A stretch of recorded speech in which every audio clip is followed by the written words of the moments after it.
Voy en busca de una historia que me han contado desde niño. Ahora quiero saber de ella. ¿Qué pasó? Voy en busca de la historia de una guerra en un pueblo llamado Colorados. Por aquí, por favor. Un pueblo que apareció de la nada y desapareció como si nada. Porque no encuentro registros. ¿Será puro cuento? Pues será ir entonces detrás de los cuentos. Buenas. Hola. La sabiduría popular también hace parte de la historia de un país, de su imaginario cultural. Para que me cuente aquello. Claro. Una guerra de colores en donde son protagonistas el azul y el rojo. De rojo imposible. Vestirse uno de rojo era identificarse, para que los azules lo conocieran. Tenía uno que vestir en colores blancos, cosas más serias. ¿Cómo era el pueblito antes de todo eso? El pueblo era muy pintoresco, era muy de mucho ambiente, había mucha fiesta, mucha comida, mucha alegría, vivíamos como en familia. ¿Y entonces qué pasó? Que vino el diablo azul, se acabó. La influencia partidista en la vida social colombiana en aquellos tiempos pues era toda. Si uno era liberal, tenía que casarse con una persona liberal, tenía que vivir en un pueblo liberal y tenía que comerciar con liberales.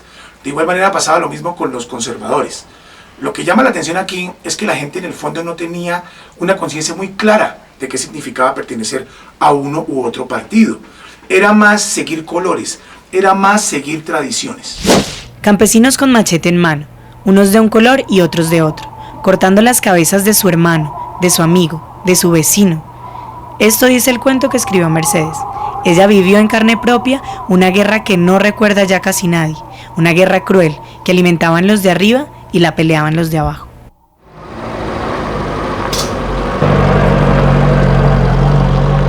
Tiene razón que no pasa en el carro suyo.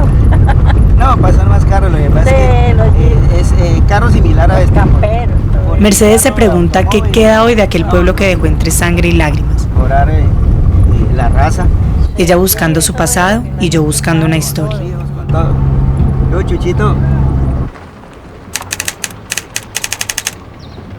Aquí fue la primera parte donde yo vine a oír esa contradicción y que los godos y que los no sé qué. ¿Por qué peleaban? Bueno, por el dominio de determinadas áreas, por situaciones en torno a clanes familiares y por supuesto por seguir al gobierno o al político de turno. Sufrimos las consecuencias que trajo a continuación y todo, y veníamos sufriéndolo, sí, pero ese día propiamente yo no estuve acá. ¿No se acuerda? Y si no, quizás hubiera sido víctima. Don Hernando nos muestra un libro viejo que no conseguía en ninguna biblioteca bogotana y que podría comprobar la desaparición de Colorado. ¿El único? El único que hay aquí. Al menos por un año.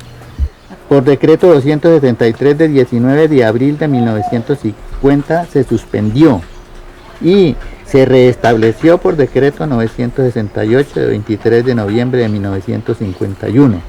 Y de lo que cuenta doña Mercedes, ¿usted qué se acuerda de ese día, de los tiros, de...? Nosotros vivíamos en el campo, ya teníamos... ¿Usted no sufrió esa violencia? Claro que la sufrimos, y mucho. ¿Y su merced era rojo o azul? No, pues del mismo color que me vean actualmente. Mercedes me muestra el puente por donde pasaba todos los días a buscar leña, el río donde una vez casi se ahoga. Una profesora de Bogotá. ¿Esta sí era de la época? Sí, esa era la casa de Nazario Velosa, ahí vivía con su hija, él era viudo. Traidora que allá era el restaurante. Las cantinas, el único restaurante del pueblo, en donde trabajó cuando era niña, y hasta el sitio en donde iban a bailar. Hasta el bailadero Doña Sacramento, donde ¡upa! Porque era más que bailadero, era como una casecita, señoritas de pupurufas. Y el tren, el tren llegaba de Cada domingo llegaba el tren a Colorados, trayendo alegría, progreso. El tren era la vida del pueblo. Me cuenta con orgullo que fue una de las pioneras de la construcción de la única iglesia que hay. Hasta que llegamos al lugar en donde el 24 de marzo de 1950 le tocó esconderse huyendo de la violencia. El viernes por la noche se oían tiros por ahí, lamentos. Y eran como las 10 de la noche cuando en la casa de abajito donde yo vivía, oí unos gritos, unos tiros y pedían auxilio.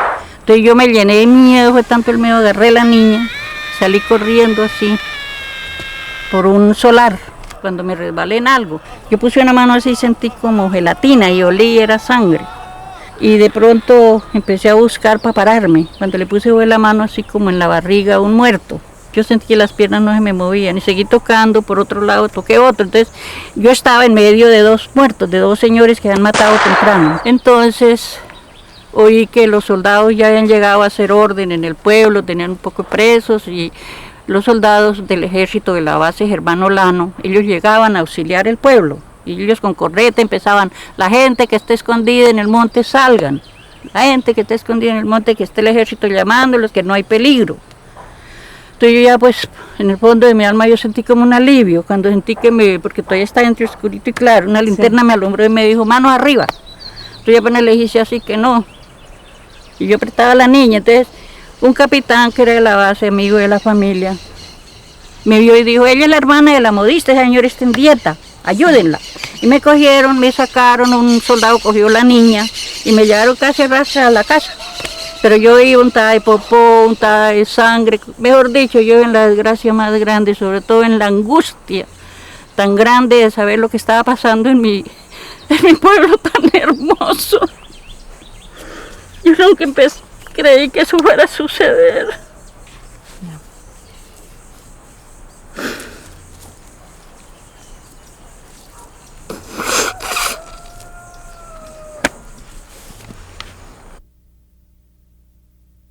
¿Por qué no hay registros de las masacres? Primero porque muchas de ellas lamentablemente se realizaron en épocas en las que no había una mayor cobertura de prensa, no había medios de prensa, la televisión, la inmediatez de la radio, pues sí existe la radio, pero era una radio más primitiva, las señales vía satélite, etcétera.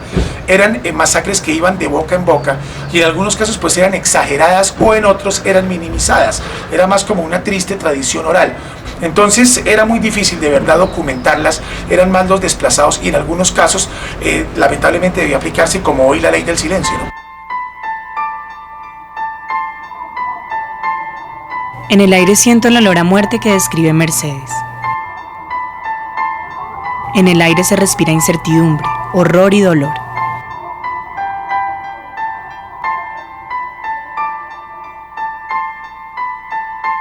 Una guerra sin sentido le arrebató la tranquilidad a mi abuela, así como se la ha arrebatado a miles de personas que no saben por qué pelean. La época de la violencia dejó a Colorados, igual que a muchos pueblos colombianos, a la deriva, sin rumbo, sin progreso. Esta es la historia de un país vista a través de los ojos de una mujer común y corriente. Su dolor ahora hace parte de mi familia. Su dolor ahora me pertenece.